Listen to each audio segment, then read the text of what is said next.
So the next step is I'm going to show you after you've finished your document and you've got, your cut lines if you're going to do cutting and whatever engraved line or like pictures or graphics or anything that's going on a document. Let me just show you kind of how the printer gets set up.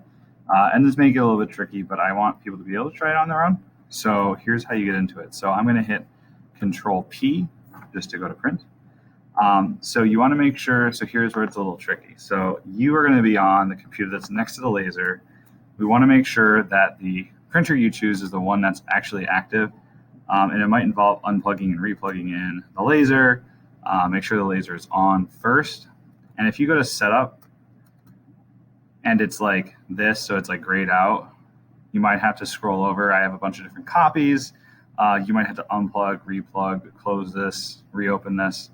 It's a little bit funky, but eventually it should say ready.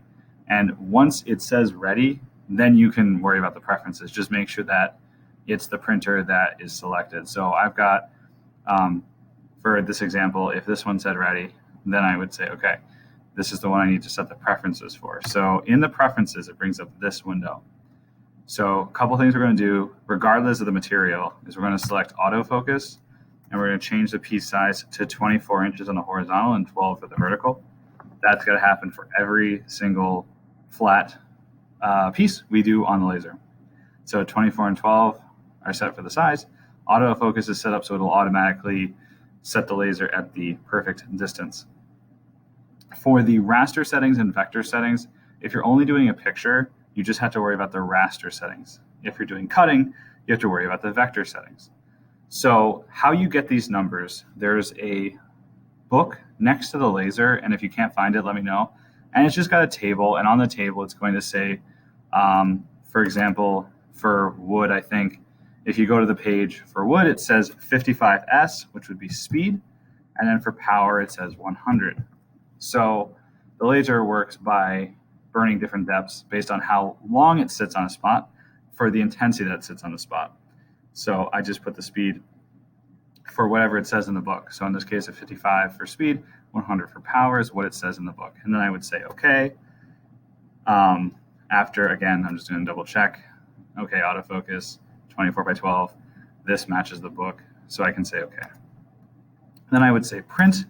Now the problem is right here. Sometimes those numbers don't match.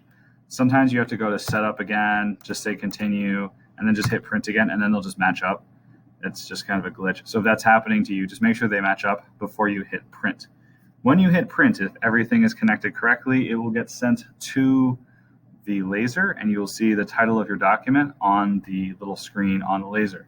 From there, you'll just hit the green play button, and it will start to run. At any time, if you open the top of the glass of the laser, it will automatically turn off the laser beam and stop burning. So just a couple of tips, and then if this works out, cool. So that is how you set up the laser to run. Thank you.